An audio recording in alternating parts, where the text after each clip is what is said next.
Hey everyone, for this Gateway Academy tutorial, I wanted to talk about one of the nuances of using the grades feature in Google Classroom, and that is being able to input a grade that doesn't necessarily have a Google Classroom assignment attached to it.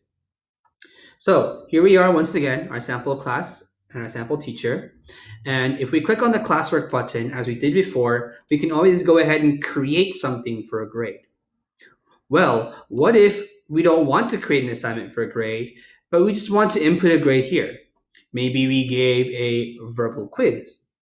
Or maybe we wrote some questions on the whiteboard and would like to give them a grade for it, but we don't necessarily need to have an assignment assigned to the students.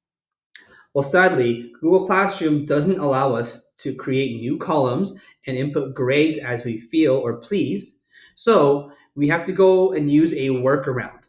And what that workaround is to assign an assignment that does not have anything else other than a blank form for the students to go ahead and turn that in. So let's go ahead and show you an example.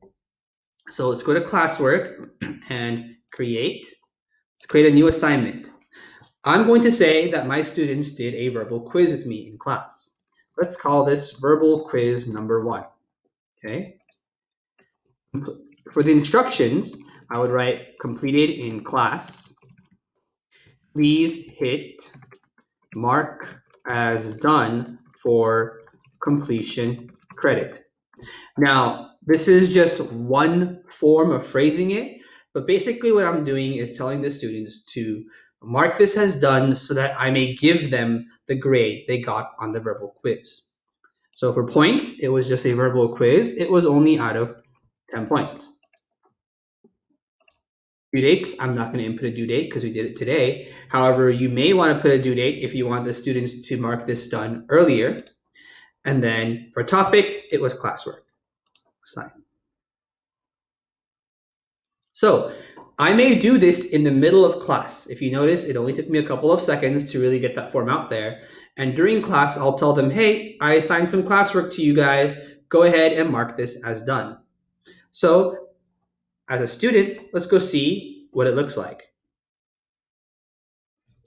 So here I am, student's point of view.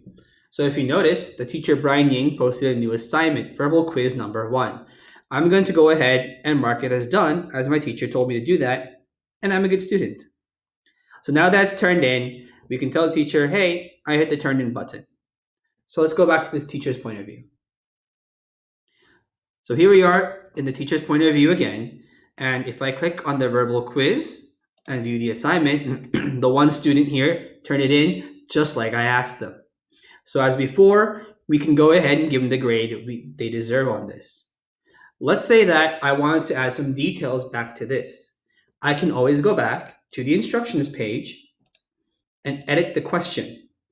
And I can edit the question by maybe adding a more specific title here, or maybe I wanted to change the grade scale to 20 points and make it worth more.